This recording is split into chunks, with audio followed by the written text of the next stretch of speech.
सबसे पहले तो माननीय प्रधानमंत्री जी को मध्य प्रदेश और समस्त पूरे देश की जनता की ओर से उन्हें बहुत हार्दिक अभिनंदन, शुभकामना। और ये हम सब के लिए बहुत ही गौरव का क्षण है कि हम भारतीय जनता पार्टी के कार्यकर्ता, जो विश्व के सर्वाधिक लोकप्रिय नेता आदरणीय नरेंद्र मोदी जी हैं, उनके सानिध्य में हम सभी कार्य कर रहे हैं। आज आप देखें तो सबसे लंबे दिनों तक चुने हुए प्रतिनिधि के रूप में, एक प्रधानमंत्री के रूप में रहने का भी अवसर माननीय प्रधानमंत्री जी को मिला, यानी सबसे लंबे दिनों तक। और उसके साथ साथ विश्व के सर्वाधिक, हमें लगता है 32 देशों का देश का सर्वोच्च सम्मान माननीय प्रधानमंत्री जी को मिला।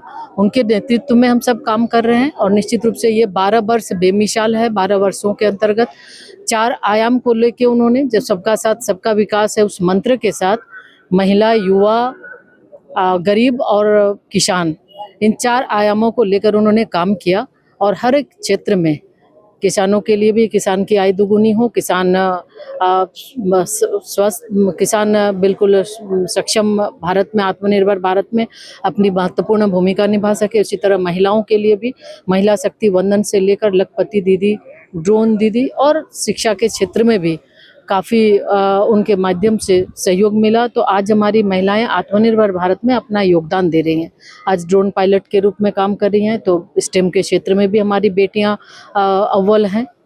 उसके साथ युवाओं के लिए, चाहे वो शैक्षणिक संस्थान IIM, IIT, एम्स जैसे उच्च शैक्षणिक संस्थानों का स्थापित करना हो, या फिर महिलाओं या फिर युवाओं को खेल के क्षेत्र में खेलो इंडिया, फिट इंडिया मूवमेंट के माध्यम से युवाओं को आगे बढ़ाने की बात हो। आज भारत के युवा बहुत ही प्रतिभाशाली हैं और निश्चित रूप से आज ओलंपिक में आप देख रहे होंगे पदक लेकर आ रहे हैं।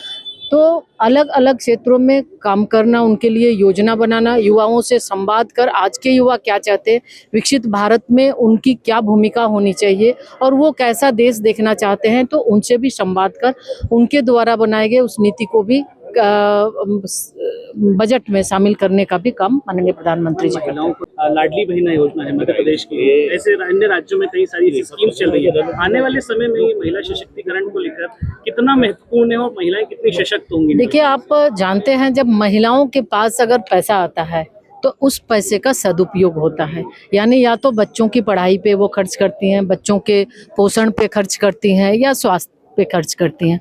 तो निश्चित रूप से आज जिस तरह से हमारे महिलाओं का पहले जब आज उनके खाते में सीधे जो डायरेक्ट बेनिफिट है ट्रांसफ़र, उसके माध्यम से सीधे उनके खाते में पैसा आता है और उस पैसे का सदुपयोग होता है। वो आत्मनिर्भर भारत में भी अपनी महत्वपूर्ण भूमिका निभाती है। बच्चों के साथ, परिवार के साथ देश को भी आगे बढ़ाने में उनकी अहम भूमिका है। और इसके अलावे कई सारे योजनाएं भारत सरकार हो, राज्य सरकार के माध्यम से किए जाते हैं।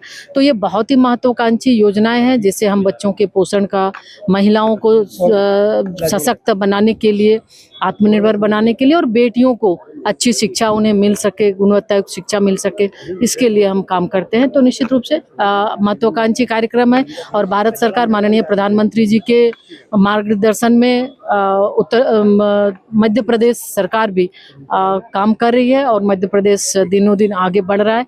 और जो विकसित भारत 2047 का संकल्प को पूरा करने के लिए मध्य प्रदेश भी आगे उन साथ कदम से कदम मिलाकर चल रही है।